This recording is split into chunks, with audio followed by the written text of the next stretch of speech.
Soil plays a role in nearly everything we eat, wear, or visit. Food is grown in soil. The food that some of our food eats is also grown in soil.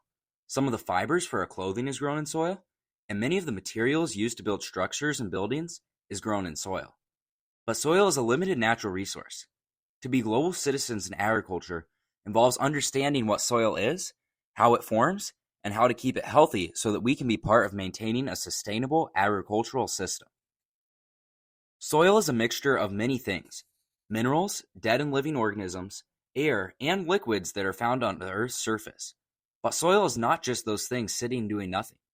It is air, water, minerals, and organic materials reacting with each other in a remarkable way.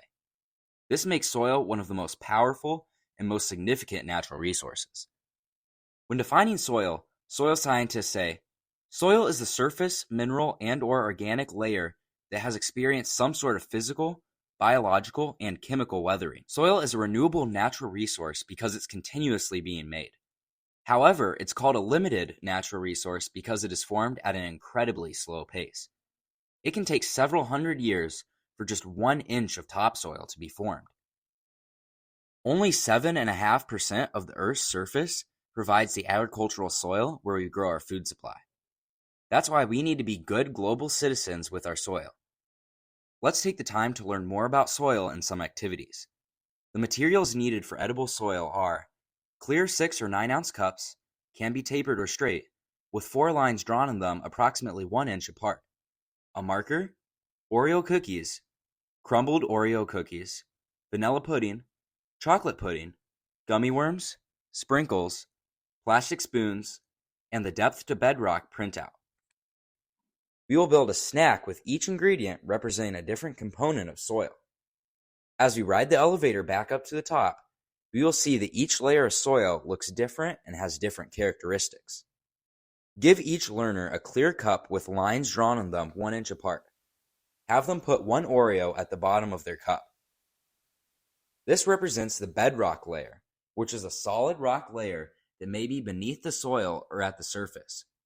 Bedrock can be made out of most types of rock, such as granite, limestone, or sandstone. If you are up around Duluth or farther north, you might not see any other layers of soil, and the bedrock may be visible. This is called an outcrop. In southern parts of the state, you would need to go hundreds of feet underground to get to the bedrock layer. Bedrock can be over 1,000 feet thick. We're going to take the elevator up from the bedrock layer to the next layer, the parent material layer.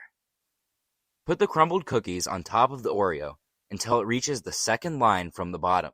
Parent material contains broken up pieces of rock and bedrock which will eventually break down into the soil.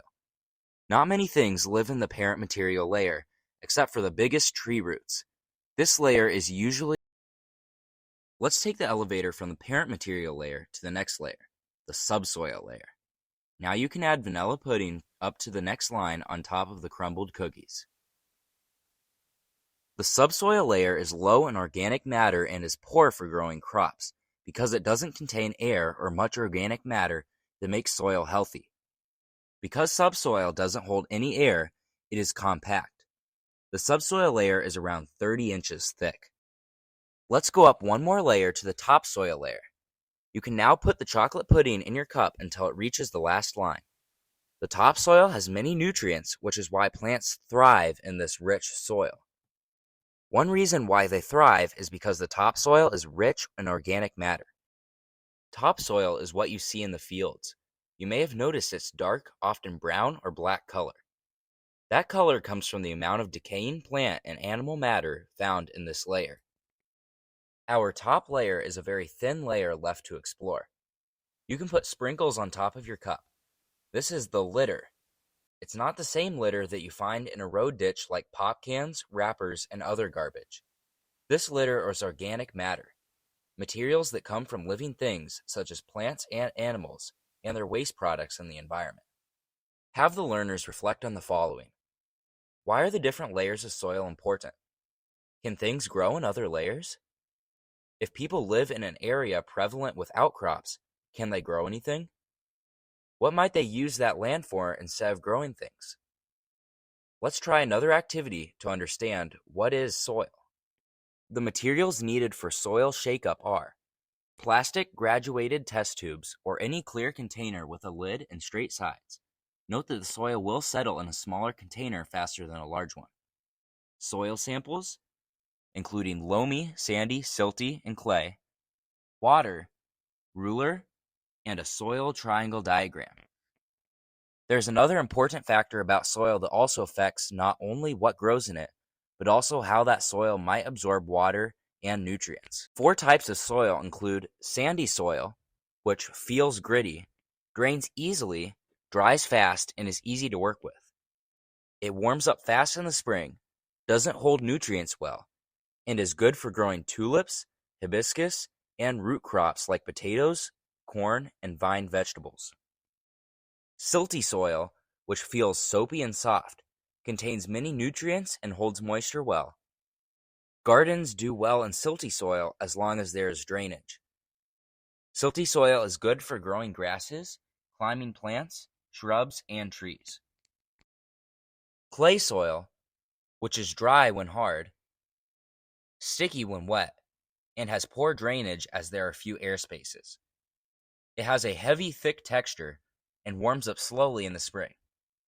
It's good for growing summer crops such as fruit trees, shrubs, and ornamental trees. Loamy soil, which is a mixture of sand, clay, and silt. It has a fine texture with a damp feel. It holds moisture well and drains well. It warms up fast in the spring, contains loads of nutrients, and doesn't dry out in the summer. It's good for growing lawns, shrubs, gardening of vegetables, and berry crops, perennials, and shrubs. Each soil type has different properties, and knowing both what kind of soil you are using to grow your crops, gardens, or lawns. Let's conduct an investigation of various soil types to see if we can observe the sand, silt, or clay particles based on how they absorb water. Add some of the soil from one of the samples to the graduated cylinder or whatever container you have. Fill the container until it's about 2/3 full. Top off the jar with water, leaving just a little airspace. Close the container tightly. Shake vigorously for several minutes and then allow the contents to settle. Sand will settle in the first few minutes. Silt will take several hours. Clay may take overnight, so it may be best to let the sample sit undisturbed overnight for best results. Observe the settled tube and see if you can identify the distinct layers. The largest particles settle on the bottom and the smallest at the top. The ideal mixture of soil contains 40% silt, 40% sand, and 20% clay. This would be a loamy soil and would be ideal because it can hold water while still having adequate drainage. It is also a fertile soil, so it is ideal for plant growth. Determine the percentage of each type of soil particle by dividing each layer by the total height of all the soil. Look at the soil triangle diagram and find the percent of sand in your sample along the bottom axis. Now find the percent of clay along the left axis and the percent of silt of the right axis. The point where all three meets will tell you what kind of soil you have. Have the learners reflect on the following. Why do we need to know what type of soil you are growing something in? How does the soil hold moisture, drain, and what amounts of nutrients are found in it? Why did the soil become easier to work with when it was wet? What do you think happens to all of the excess water and the nutrients once the soil is saturated? Remember, soil plays a role in nearly everything we eat, wear, or visit. It's one of the most powerful and significant natural resources.